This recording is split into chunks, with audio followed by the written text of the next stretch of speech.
નમસ્કાર. ભારત સરકાર દ્વારા તારીખ 3 જાન્યુઆરી 2019ના રોજ લાઇવસ્ટોક સેન્સસની એપ્લિકેશનનું વર્ઝન 3.1 ગૂગલ પ્લે સ્ટોર મારફતે લોન્ચ કરવામાં આવેલ છે.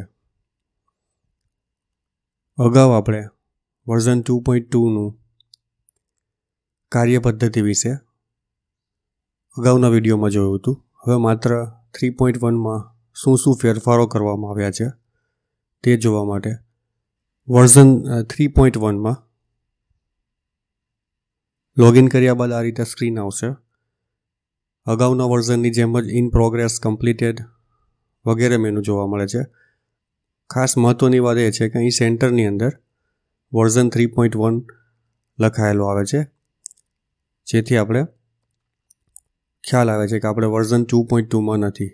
કેમ કે 2.2 વર્ઝનમાં ડેટા એન્ટ્રી ન કરવા માટે નેશનલ ઇન્ફોર્મેટિક્સ સેન્ટર ન્યૂ દિલ્હીની સૂચના છે કે 2 તારીખ પછી કોઈ પણ ડેટા એન્ટ્રી કરવામાં આવશે તો ડેટાની રિસ્પોન્સિબિલિટી NIC દિલ્હીની રહેશે નહીં. આની અંદર ખાસ જોઈએ તો અહીં મેનુ મોટાભાગના સેમ છે, માત્ર શિડ્યુલ 0 એક વધારાનું ઉમેરવામાં આવ્યું છે. બાકીના મેનુ એ છે. શિડ્યુલ 0ની અંદર આપણે જોઈએ તો આ પ્રકારનું મેનુ આપણે જોવામાં આવશે. આ મેનુ એ અગાઉ બ્લોક 3 ઓફ શિડ્યુલ 1ની અંદર જે મેનુ આપવામાં આવતું હતું તે પ્રમાણેનું જ મેનુ છે,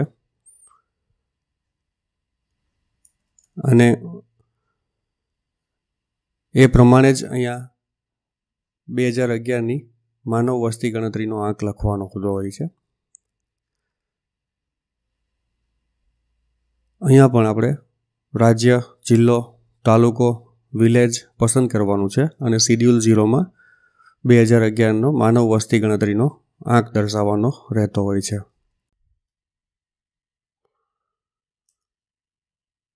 એટલે આ રીતે village is already sync for schedule 0 એક ડેટા એન્ટ્રી થઈ ચૂકેલી હોવાથી આ પ્રમાણે મેસેજ આવે છે.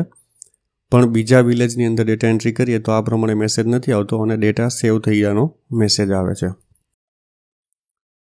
ત્યારબાદ શિડ્યુલ 1ની અંદર જે ફેર કરવામાં આવેલો છે, શિડ્યુલ 1ની અંદર અહીંયા પણ જિલ્લો, તાલુકો અને ગામ પસંદ કરવાનું છે.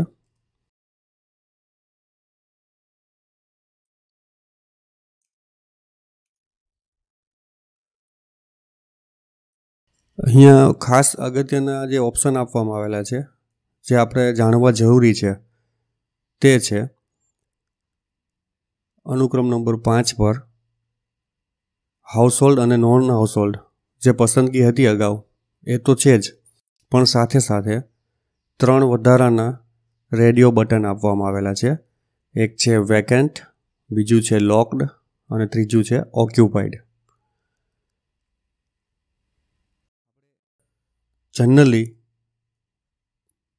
પશુપાલકના ઘરે જઈએ અને પશુપાલક હાજર હોય અને પશુપાલનની વિગતોની ડેટા એન્ટ્રી કરશું આપણે વસ્તી ગણતરીની, તો એ ઓક્યુપાઈડની અંદર ડિફોલ્ટ એન્ટ્રી કરવાની રહેશે, જેથી ડિફોલ્ટ ઓક્યુપાઈડ સિલેક્ટ કરેલું આવશે. ઓક્યુપાઈડમાં કોઈ ફેરફાર નથી, અગાઉ જે રીતે એન્ટ્રી કરતા તે જ રીતે એન્ટ્રી કરવાની હોય છે. પણ કદાચ જો આપ એ ઘરે જાઓ અને એ ઘર ખાલી હોય, મતલબ કે વેકેન્ટ હોય, તો વેકેન્ટ હોય એ કિસ્સામાં આપણે અહીંયાથી વેકેન્ટ ઓપ્શન પસંદ કરવાથી 2 મહત્વની ઘટનાઓ બને છે.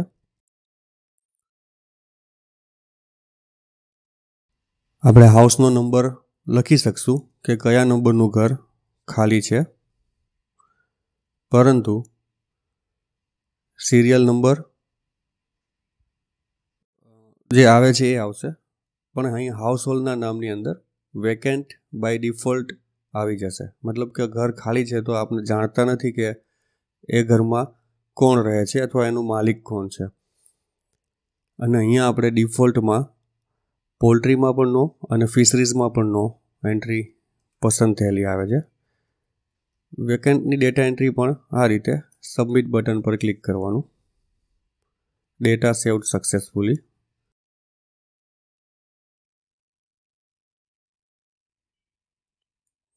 અને સીધું ફાઇનલ સબમિશનના સમરી પત્રકમાં જતા રહેશું. ત્યાં બધું 0 હશે અને ફાઇનલ સબમિટ કરશું. તો આ પ્રમાણેનો સિંક્રોનાઇઝેશન માટેની જે વોર્નિંગ આવે છે એ વોર્નિંગ મેસેજ આવશે. તેમાં યસ કરી દેવાનું. એટલે ડેટા સિંક્રોનાઇઝ થઈ જશે અને સર્વર પર વેકેન્ટ તરીકે જતો રહેશે.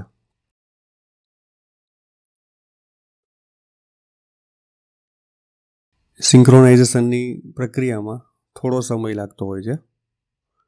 સિંક્રોનાઇઝેશન થયા બાદ આ રીતે સક્સેસ મેસેજ આવી જશે. ઓકે કરવાનું છે. ફરી નવું હાઉસહોલ્ડ એન્ટર કરવાનું હોય તો ન્યૂ હાઉસહોલ્ડ. હવે આપણે લોકડની એન્ટ્રી જોઈએ. જો કોઈ ઘરે આપણે જઈએ અને ત્યાં લોક થયેલું હોય તો ત્યાં પણ આ રીતે ડ્રોપડાઉનમાંથી જિલ્લો, તાલુકો, ગામ પસંદ કરવાનું છે. અહીં હાઉસહોલ્ડ જ છે ડિફોલ્ટ. લોક પસંદ કરશું તો શું આવશે એ આપણે જોઈએ.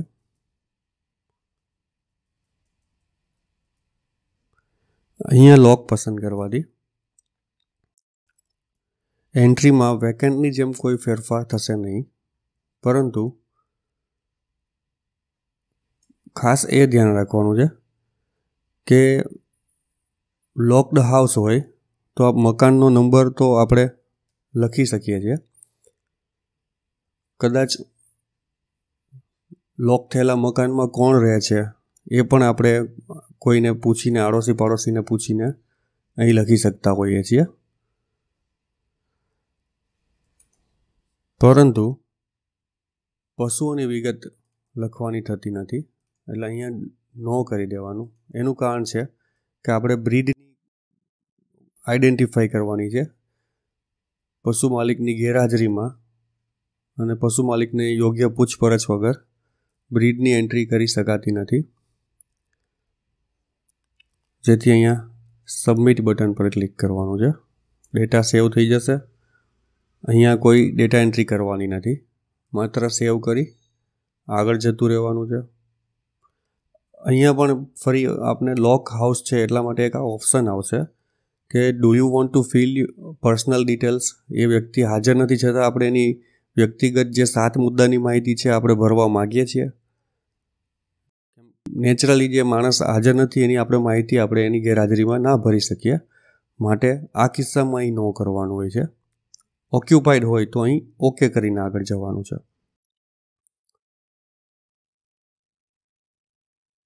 એટલે અહીંયા આ ફાઇનલ સબમિશનના સ્ટેજ સુધી આવી જશું. આ ફાઇનલ સબમિટ બટન પર ક્લિક નથી કરવાનું. એ લોકડ હાઉસ હોલ છે. ફરી પાછા આપ બીજા હાઉસહોલ્ડની એન્ટ્રી કરવા માટે ફરી આપણે શિડ્યુલ 1માં જવાનું છે. અને લોક સિવાયના અન્ય જે પશુપાલક એમના ઘરે અવેલેબલ હોય એની એન્ટ્રી કરવા માટે એડ ન્યૂ હાઉસહોલ્ડ પર જઈ અને ડેટા એન્ટ્રી એની કન્ટિન્યુ રાખવાની છે. આમ કરતાં કરતાં આપણે જો ફરી ગામમાં પહોંચીએ અને ફરી એ લોક થયેલું હાઉસ આપણે ખુલેલું જોઈએ તો ફરી પાછું ત્યાં પહોંચી અને શિડ્યુલ 1માં જઈ અહીંયા જે એમની એન્ટ્રી આપણે લોક કરી હતી, હાઉસહોલ્ડનું નામ લખ્યું હતું કે ભાઈ આ ભાઈનું આ નંબરનું મકાન લોક હતું, તો હવે એ મકાનને આપણે ડેટા એન્ટ્રી ડિટેલ કરવાની છે. જેથી અહીંયા એડિટ બટનમાં જઈને આપણે જે ડિટેલ એન્ટર કરી હતી એ મોડિફાઈ નહીં કરી શકીએ. હાઉસ નંબર 43, સિરિયલ નંબર, પશુ માલિકનું નામ આપણે ધારીએ તો એડિટ કરી શકીએ જે સુધારા સાથેનું હોય તે. અહીંયા પશુઓની વિગત યસ, ફિશરીઝમાં નો પસંદ કરી ફરી પાછું ડેટા આપણે સેવ કરી શકીએ છીએ. સેવ કરતી વખતે અલગથી ઓપ્શન આવશે કે data already exist, do you want two edit. આ ડેટા છે પણ તમે એને મોડિફાઈ કરવા માગો છો, ચેન્જ કરવા માગો છો તો યસ, એટલે ડેટામાં એન્ટ્રીની જગ્યાએ અપડેટ થશે. અપડેટ થયા બાદ આ પશુ જો એ રાખતા હોય તો આ પ્રમાણે પશુની સિલેક્શન કરીને ડેટા એન્ટ્રી આપણે કરી શકીએ છીએ. હવે અહીંયા પણ ફરી પાછો ઓપ્શન કે do you want to fill personal details. તો હવે આપણે એ વ્યક્તિને પૂછીને એમની માહિતી એન્ટર કરી રહ્યા છીએ. માટે અહીં પર્સનલ ડિટેલ્સની અંદર ઓકે કરીને 7 મુદ્દાની જે માહિતી આવે છે પશુ માલિકની, એ માહિતી એન્ટર કરવાની છે. એ જે ખેતીવાડી કરતા હોય તો એગ્રીકલ્ચર, નહીં તો ખેત મજૂર, માત્ર ગાય સંવર્ધન સાથે સંકળાયેલા છે, માત્ર ભેંસોની નું પાલન કરી રહ્યા છે કે બંનેનું કરી રહ્યા છે, એ વગેરે ઓપ્શન જે અગાઉ હતા તે પ્રમાણે જ છે. ત્યારબાદ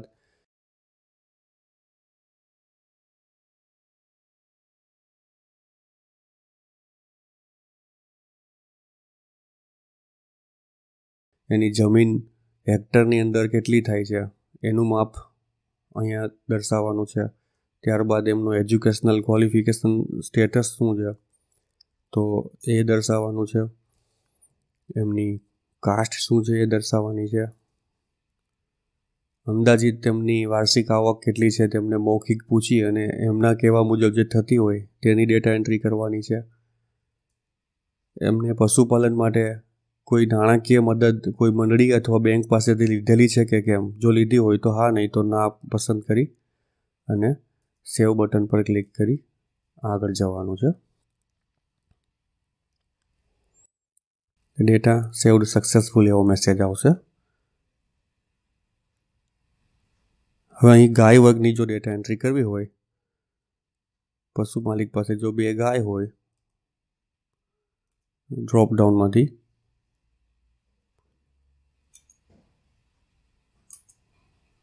બ્રીડમાંથી ઇન્ડિજિનસ,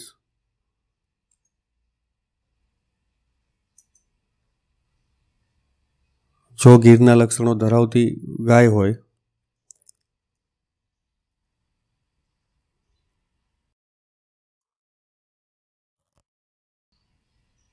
તો ગીર, નહીં તો ગીરને મળતા આવતા લક્ષણો હોય પરંતુ સંપૂર્ણપણે એનડી ના હોય, નોન ડિસ્ક્રિપ્ટ ના હોય, અને ગીરના લક્ષણોમાંથી અમુક લક્ષણો ઓછા હોય તો ગીર ગ્રેડેડ પસંદ કરવાનું છે.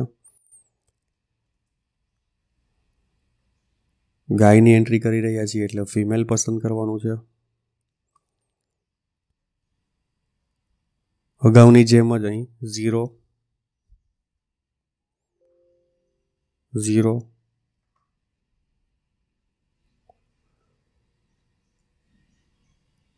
0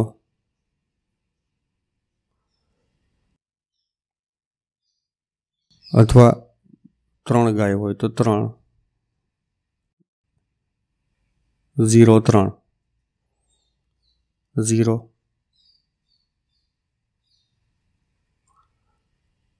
0 અને અધરમાં પણ 0.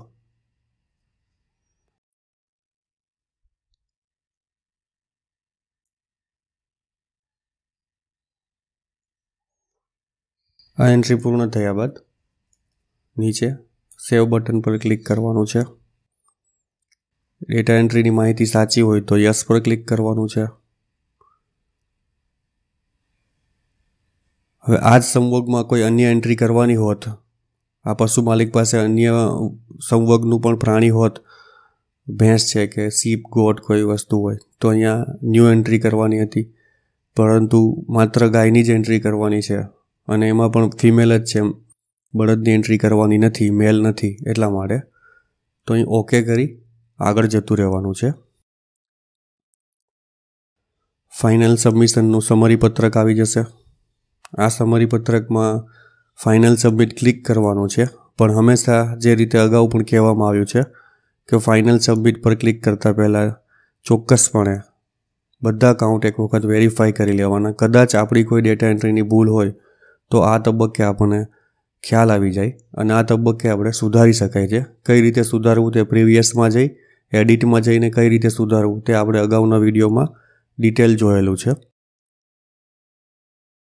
અહીંયા આપણે 3 ગાયની એન્ટ્રી કરી છે, જે અહીં 3 જ બતાવે છે, માટે આ બરાબર છે.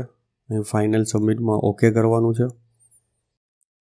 એટલે વોર્નિંગ મેસેજ આવશે કે હવે આ ડેટામાં કોઈ મોડિફિકેશન નહીં થઈ શકે. આ વોર્નિંગ મેસેજ બાબતે હું આપને એટલું કહેવા માગું છું કે મહેરબાની કરીને પશુઓના વિગતની અંદર બ્રીડ અને સ્પીસીસમાં ભૂલ ના કરશો, કેમ કે એ પાછળથી ચેન્જ થઈ શકતું નથી. આપના સુપરવાઇઝર જો ધારે તો પણ આ કરેક્શન તમારી પાસે કરાવી શકશે નહીં. માત્ર ન્યુમેરિકલ વેલ્યુ એટલે કે આંકડાકીય માહિતી તમે જે આપી હોય તે જ એન્ટર કરી શકાય છે. એટલે બ્રીડ એક વખત જે ગુજરાતમાં જ જોવા ના મળતી હોય એવી બ્રીડ જો ભૂલથી એન્ટર થઈ ગઈ હોય તો મહેરબાની કરીને એન્યુમરેટર પોતાના જ તબક્કે આ ભૂલ સુધારી લે, કેમ કે પાછળથી આ ભૂલ સુધારવા માટે તમારો રેકોર્ડ અલગથી રાખવો પડશે. એ રેકોર્ડને ફાઇનલ વસ્તી ગણતરી પૂરી થયા પછી ન્યૂ દિલ્હી મોકલવો પડશે અને ન્યૂ દિલ્હીથી બેકએન્ડમાંથી ડેટાબેઝમાંથી આ એડિટ આપણે કરી શકશું. એટલે જે બહુ લેન્ધી પ્રોસેસ છે અને મુશ્કેલ પણ છે, તો બેટર છે કે આ તબક્કા ઉપર જ આપણને આપણી ભૂલ ખ્યાલ આવી જાય. બ્રીડની ભૂલ નથી કરવાની, એ ખાસ ધ્યાન રાખવાનું છે. ડેટા સિંક્રોનાઇઝ થઈ જશે, જેથી આ એન્યુમરેટરની અંદર આ ડેટા સિંક્રોનાઇઝ થયા પછી એન્યુમરેટરના ટેબ્લેટમાંથી આ ડેટા જતા રહેશે સર્વર પર અને સુપરવાઇઝરને એમના એકાઉન્ટમાં દેખાશે અને ડેટાની સામે લખેલું આવી જશે પેન્ડિંગ ફોર સ્ક્રુટિની. હાલ અત્યારના અહીં સક્સેસ મેસેજ આવી ગયો છે, જેના પર ઓકે કરવાનું છે. હવે ડેશબોર્ડ પર જઈએ તો ત્યાં 0 અને 0 હોવું જોઈએ. ઇન પ્રોગ્રેસ પણ 0, કમ્પ્લીટેડ પણ 0. એનો મતલબ એ થયો કે હાલ આપણા ટેબ્લેટમાં કોઈ માહિતી બાકી જ નથી.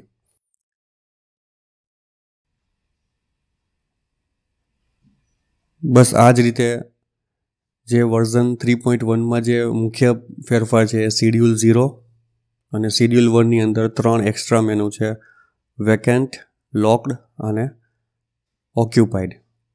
એ ત્રણેયનું આ વિશે આપણે થોડી માહિતી જોઈ. બાકીની કોઈ પદ્ધતિમાં ફેરફાર નથી અને બાકી ડેટા એન્ટ્રીઓ અગાઉ સૂચવવામાં આવેલી પદ્ધતિ મુજબ જ કરવાની છે. ધન્યવાદ, આભાર.